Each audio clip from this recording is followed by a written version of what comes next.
देखिए, बहुत दुर्भाग्यपूर्ण है। मैं आपको एक बात बताऊंगा, आपको ताज्जुब होगा कि पिछले 10 वर्षों में 4 बार ऐसा हुआ है कि होली शुक्रवार के दिन पड़ी है, यानी जुमे के दिन पड़ी है। अभी 2022 में 18 मार्च को होली थी, शुक्रवार का दिन था। कहां कोई विवाद हुआ, कहां ऐसे मसले उठे? चुनावी साल है, कुछ लोग मीडिया की टीआरपी लेने के लिए इस तरह के बयान देते रहते हैं।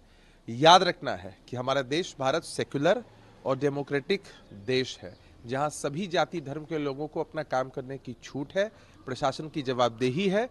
इस तरह की घटनाएं नहीं घटेगी। लेकिन मस्जिदों को कवर करने यूपी में इस तरीके का फैसला खुद जो उत्तर प्रदेश के मुख्यमंत्री दे रहे हैं। अरे हमने कहा ना, ये सब बेबुनियादी बातें हैं। आप किसी मंदिर मस्जिद को कवर नहीं कर सकते हैं। भाई, एहतियात बरतना सबका काम है। सांप्रदायिक सौहार्द, सामाजिक सौहार्द बना रहे, ये सबकी जवाबदेही बनती है। और खासकर सबसे बड़ी जवाबदेही स्थानीय प्रशासन की होती है।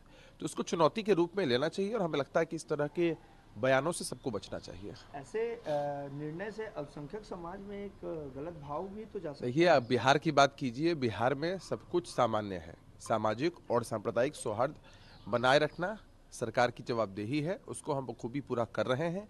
और हमें लगता है कि इसी का अनुसरण पूरे देश में होना चाहिए। बिहार की आपने बात किया तो बिहार के भी भाजपा के नेता तो कह रहे हैं कि घर से ना निकले, घरों में पढ़े, नमाज अदा करे। सब मेयर कह रही हैं कुछ। तो ऐसे बयान तो यहाँ से भी आपके वो जो सहयोगी दल भी तो वो दे जो रहे हैं। मेयर हैं, उन्होंने तो अपने बयान को लेकर माफी मांगी है। उन्होंने देखा कि किस तरह से उनका विरोध हुआ।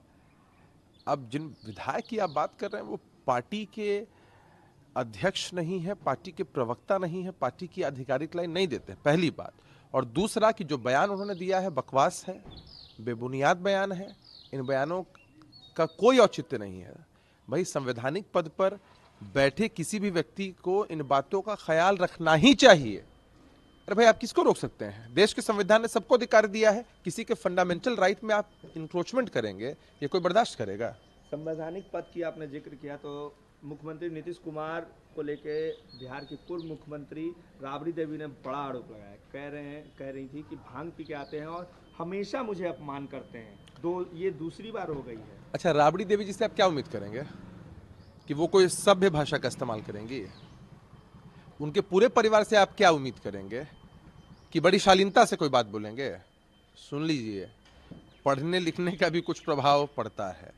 ये बिहार का दुर्भाग्य रहा कि राबड़ी देवी जी को जबरदस्ती, सिर्फ लालू जी की पत्नी होने के नाते, उनका प्रतिनिधि होने के नाते, क्योंकि लालू जी को तो पार्टी में किसी पे भरोसा था नहीं, थोप दिया गया। और नीतीश कुमार जी ने बिल्कुल ठीक और सलीके की बात सदन के अंदर कही कि भाई, महिला सशक्तिकरण के नाम पर राबड़ी जी को मुख्यमंत्री बनाकर राजद के लोग इतरा रहे हैं। महिलाओं के लिए इन्होंने काम किया है तो वो नीतीश कुमार जी हैं, और राबड़ी देवी जी को ये बात सुननी पड़ेगी। आपके माध्यम से हिदायत दे देते हैं कि अगली बार अगर मर्यादा की सीमा लांघेंगी ना, तो हमारे तरफ की महिलाएं हैं, क्या कर देंगी समझ में नहीं पाएंगी। लेकिन उन्होंने ये भी कहा है, तेजस्वी यादव ने भी कहा है कि मानसिक रूप से नीतीश कुमार अस्वस्थ हो चुके हैं और यही कारण है कि इस तरीके का बयान भी वो लगातार देते रहते हैं और ऐसे मुख्यमंत्री को अब बिहार की ज़रूरत नहीं है। अभी तेजस्वी जी सदन के अंदर एक बयान दे रहे थे।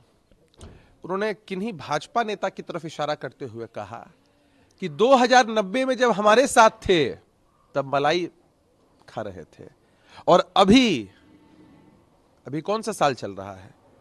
2025 में भी हम इनके साथ मलाई खा रहे हैं। अरे भाई, 2090 हो चुका है अभी, तो क्या कहिएगा? तेजस्वी जी मानसिक रूप से हिल गए हैं। अरे, जो व्यक्ति ठीक से तजुर्बा नहीं बोल पाते हैं, तरबूजा खाएंगे तो शायद तजुर्बा बोल पाएंगे। जो व्यक्ति नीतीश कुमार जी के नेतृत्व में ही राजनीति का ककहड़ा सीख पाए, नीतीश जी नहीं होते तो ना राजद सत्ता में आती, ना तेजस्वी डिप्टी चीफ मिनिस्टर बनते। जो व्यक्ति अभी से कुछ समय पहले तक नीतीश जी के नेतृत्व में काम कर रहे थे, जिन व्यक्ति के पिताजी की चाहत है आज भी कि नीतीश जी चले या हम जी, वो व्यक्ति नीतीश जी पर क्या बयान देंगे? पहले जाकर अपना तजुर्बा दुरुस्त करें। कह रहे हैं गंदे गंदे इशारे भी लगातार वो करते रहते हैं, किसी का भी हाथ पकड़ लेते हैं, कोई मंत्री बोलते रहता है उसका हाथ पकड़ लेते हैं, कुछ भी करने लगते हैं।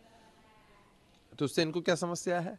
भाई, नीतीश जी का जेस्चर है, वो हर किसी के प्रति प्रेम का भाव रखते हैं, आदर का भाव रखते हैं, और नीतीश कुमार जी को लोग पसंद इसीलिए करते हैं। भाई, तेजस्वी जी जैसे नहीं ना है कि हाथ पकड़ना छोड़ दीजिए, मिलना और ताकना तक नहीं चाहते हैं। कार्यकर्ताओं से मिलते कभी देखा है सौहार्द वातावरण में?